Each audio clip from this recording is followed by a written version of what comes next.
All right. Remembering that our compelling question that we're trying to answer is, why were treaties made with Native Americans and what were the impacts of these treaties? And we're going to look for evidence about specific purpose of the treaties and also related to that, assumptions and results that had to deal with them. So what assumptions were made going into the treaty process and what results came out of the treaty process. We're now on document B here. Let me stretch that out a little or not. So as we go through this, we're going to be thinking about what to highlight in yellow or in blue as evidence.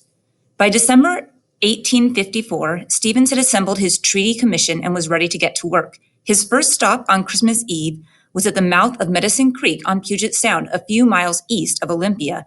There, the commission met with the Nisqually and Puyallup Indians and established the pattern of negotiation it would use over the next 3 months as it worked its way around Puget Sound and then out to the Olympic Peninsula.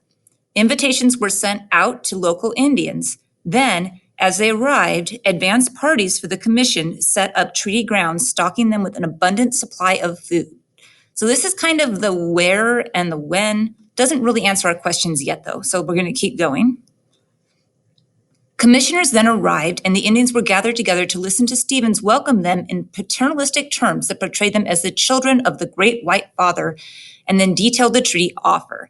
So we're going in with some assumptions here, the way he's treating them, paternalistic terms of the great white father. So we're kind of assumptions on this one. I want to highlight that in blue. So we're assuming that we're going in and telling them, if you're talking about like paternalistic, that's like your parent. So I know more than you, and I'm telling you what you need to know to help you so that you can do the right thing. Because without me, you wouldn't know what the right thing to do would be. That's kind of what a paternalistic attitude is. So it can be well-meaning, and sometimes it can be helpful, but it doesn't see someone as an equal.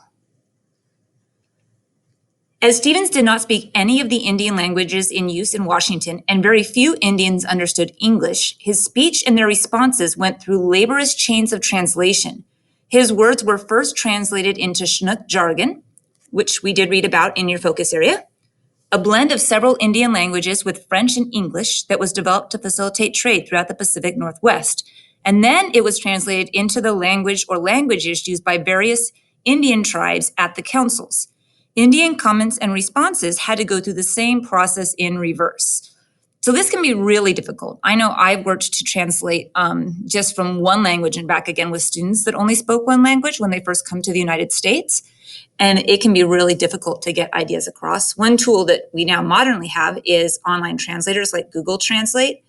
So if I were to put a simple phrase, that's not what I want to do. Let's do write your claims with evidence. Let's do with quotes as evidence. Now this won't be the same because they're going through thousands of words to try to match instead of just 500. So they can get a lot closer to the appropriate meaning. I don't speak Italian. I do speak a little bit of Spanish. I know con is the same with them, con, with. So if we translate from English into Italian, we would have Italian there. I'm going to switch those. Already write your statement with quotes as proof. It's changed a little bit, but let's, instead of changing it to English, let's start with the Italian and let's change it to home. All right, so now we have this one, which I don't understand any of that language. I'm going to move that one over here and let's go to Punjabi. And then let's move that one over there and translate it to Serbian. And then let's translate here. And let's try going back to English and see what we come up with. Write your words with the value of evidence. So this was your instructions. Write your words with the value of evidence. If I said that, would you understand that you needed to write claims down and use quotes from the text as evidence? It has an approximate meaning that's the same, but the details are very vague. You don't really understand what I'm asking of you if I had put it this way. And a lot of that was a problem as well when you were talking about the treaty making process. There were many different tribes and different languages spoken. Plus, you had people there speaking French and speaking English. It was all going into Chinook jargon, which again only had 500 words. That's a very small amount of words for a language. To be able to then translate these really complex ideas that were in the legal documents that became the treaties, it was problematic to say the least. So these are also things that kind of create problems going into it as we're looking. Laborious translation. So, yeah, I wouldn't really consider it an assumption going in, but it is a problem going into it. So I think we do need to put it in there. I think I might just put it as a comment. Languages. Now let's go. Different languages created barriers to effective communication. All right, let's go down. As many historians of the treaty process have observed, it is not clear how well the Indians understood Stephen's words or the provisions or meaning of the treaties. One of the 20th century writers wrote, Chinook jargon, a trade medium of limited vocabulary and simple grammar, was inadequate to express precisely the legal effects of the treaties, although the general meaning of the treaty language could be explained. George Gibbs, an ethnologist, so studies ethnicities, who was a member of the Treaty Commission, later compiled what he believed to be a comprehensive Chinook jargon dictionary. It contained fewer than 500 words. So I'm thinking this quote here, kind of going into it, we have very few words that we're understanding. After Stephen's speech, the Indians were asked to comment. Stevens and the whites could respond, and the Native Americans adjourned to discuss the proposals among themselves. The two sides then reconvened and agreed to the treaty, held solemn signing, the chiefs and sub-chiefs making their X marks alongside the signatures of the white commissioners. And then Stevens and others distributed gifts. While there might be some Indian objections or some bargaining, perhaps on the boundaries and size of the Indians' new reserves or the price of land the councils and the Indians were or the price of land. The councils with the Indians were unequal affairs where the Americans usually dictated rather than negotiated the terms. So this is kind of going into outcomes and somewhat of assumptions, but we're looking at the Americans came in and said, these are the terms. This is what's going to happen. You can agree or disagree. Not this is what we want. Let's see what you want and come to an agreement in between. There wasn't negotiation. It was just like, here it is, take it or leave it. And leaving it usually meant war. One of the 7 treaties Stevens personally partook in, only one failed to end the treaty, one of the treaty councils Stephen personally took part in, only one failed to end the treaty, the Chehalis Council near Grays Harbor in February 25th through 30th, 1855. According to Kent Richards, Stephen's biographer, the commission adopted and adhered to 9 guiding principles in their negotiations. So these are the things that they wanted to get out of the treaties. Tribes would be concentrated together if possible and practical. So bringing different tribes into one spot, which opens up other areas. Agriculture and other quote unquote civilized habits were to be encouraged. So they want them to take a lifestyle similar to that of the settlers. Indian lands were to be purchased with annuities, payments of goods rather than cash. So instead of giving them actual money, they would trade things like beads or food or blankets. The government was to provide teachers, doctors, farmers, blacksmiths, and carpenters to care for and train the Indians. So these are all people to help with the idea of having them live more like the settlers. So with their lifestyle, they wouldn't have necessarily needed blacksmiths or carpenters, but if you want them to live like the settlers did, then they would need those things to be able to live that type of lifestyle. Intertribal warfare was to be prohibited. So prior to white settlers coming in, there would be fighting between tribes. And they're saying you can no longer fight amongst yourselves. That is not allowed. Indian slaveholding was to be abolished. And we talked about the slaveholding a little bit in the focus areas when we went over some of that information. A lot of people that were held as slaves had been taken captive from other tribes. So they would do raids, and usually women and children were taken and then held in positions of slavery. And so that would no longer be allowed. The liquor trade was to be eliminated. They were no longer allowed to drink.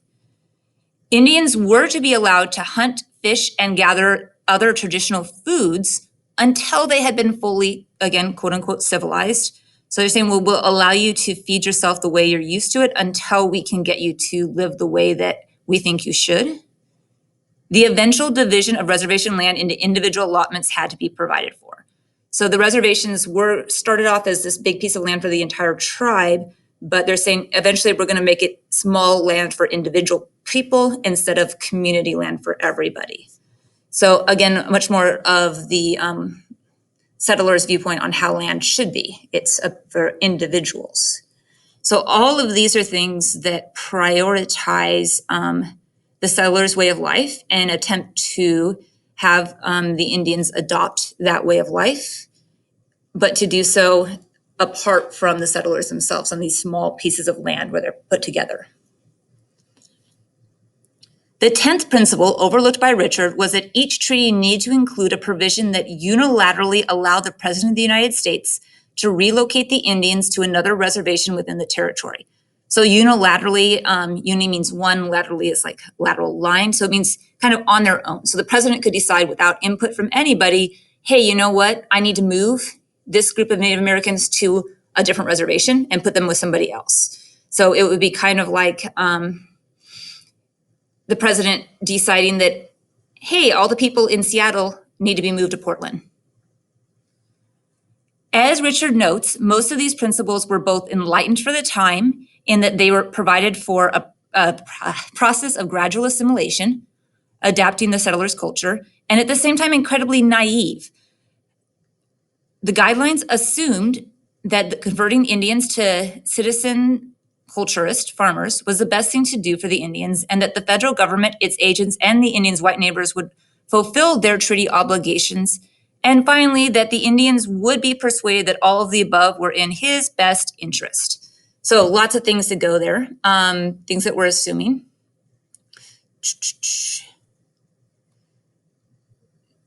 So we're trying to gradually assimilate. Assimilate means that they want them to become part of the culture, the dominant culture. So adopting language and values and habits and ways of interacting that are part of the other culture. That's to assimilate, is to do that. And the idea that that was a good idea for them to assimilate, there was definitely good and bad about that. Oftentimes people are able to assimilate and keep their own culture and just adopt another one and be able to switch between the two, but that can also be really, really difficult. And many times, especially in cases of forced assimilation, people are not allowed to keep their own cultures, that they are treated as if their culture is something bad or dirty and needs to be left behind. And they're also saying that converting Indians or getting them to do these things to become farmers was the best thing for them. And there are definitely benefits and disadvantages to farming. You have a more long-term food supply. You can farm and store things away for years at a time, but it takes a lot more physical labor and a lot more changing of the physical environment. You can feed larger groups of people, which causes the population to grow, which has, again, positives and negatives along with it. There's a lot of things that are both good and bad. The federal government, its agents, and the Indians' white neighbors would fulfill the treaty obligations. So we're assuming that, really kind of the assumption on any agreement or treaty is that both sides are going to do what they say they're going to do. If you don't, then what's the point of having a treaty?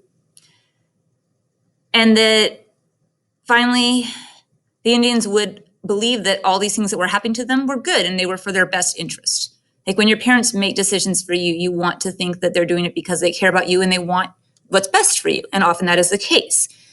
We talked about this being paternalistic in nature, but the question is, were these things done for the best things for the Indians, or were they the best things for the white settlers and it was a loss for the Indians? So a lot there to think about.